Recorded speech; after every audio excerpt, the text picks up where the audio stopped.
Hello, and welcome to our second blog in a series of 6 blogs from Mys-Teak Hardwoods. My name is Robert. If you have any questions about proper grading of teak to ensure value, please refer to our earlier blog in the series. Today we are going to see how proper growing of teak is crucial to developing a quality end product. This process starts 25-30 years in the past.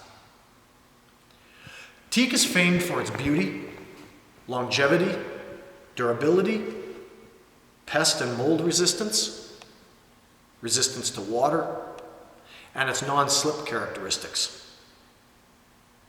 Old-growth teak grows generally in ideal climate and soil regions. Of course, it's placed there by Mother Nature. It benefits from being hundreds of years old and irreplaceable once cut. The wood is not sustainably produced, nor does it qualify for FSC certification. The world's future supply of teak wood will depend on the production of teak plantations. Plantation teak, properly managed, retains most of the characteristics of old-growth teak.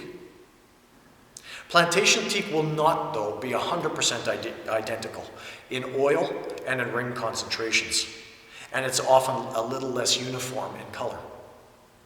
However, in 95% of applications, carefully managed teak can be an effective replacement, and at a fraction of the cost, and with the industry responsibility of providing an environmentally responsible production. Plantation locations need to meet many criteria to provide a quality result.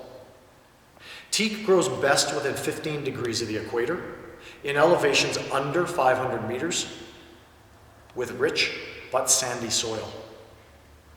The climate is also critical, needing hot, humid temperatures and high levels of rainfall. The soil must be well drained, as teak roots will fare badly in perpetually wet ground. Most necessary for proper wood formation is a defined dry season. Without this, both ring development and wood density will be compromised, and very likely the tree will not even reach maturity before dying. Using final harvest trees will promote the concentration of these preservative teak oils within the heartwood.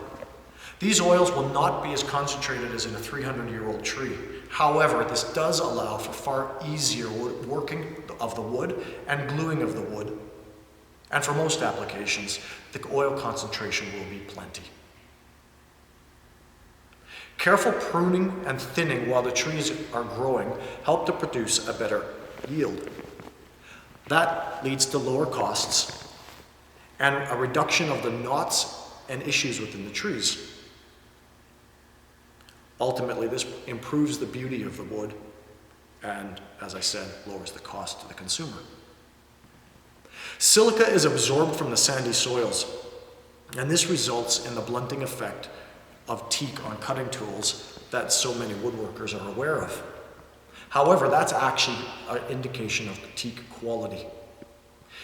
It is critical to teak development, and it also provides the non-slip finish that is so prized in wet environments, and especially in the marine environments, as anybody in the nautical world will be able to tell you. Teak will not naturally sprout in black or in clay soils. Careful control of all of these elements will provide a superior wood fiber, most closely resembling the old-growth teak of the past, and in a far more cost-effective and environmentally responsible manner, and certainly more superior to any common competitors such as Brazilian teak, golden teak, or African teak, none of which are actually teak. So, if this is your first time looking for an environmentally responsible teak, or if you are in the industry looking for a quality alternative to a legally cut or questionable COC, chain of custody, old-growth Burmese teak, drop us a line here at Mys-Teak. Or alternatively, check us out at the website www.mys-teak.com. Thank you, have a great woodworking day, and please give any comments you may have below. And if this helps you, give us a big thumbs up. Thank you.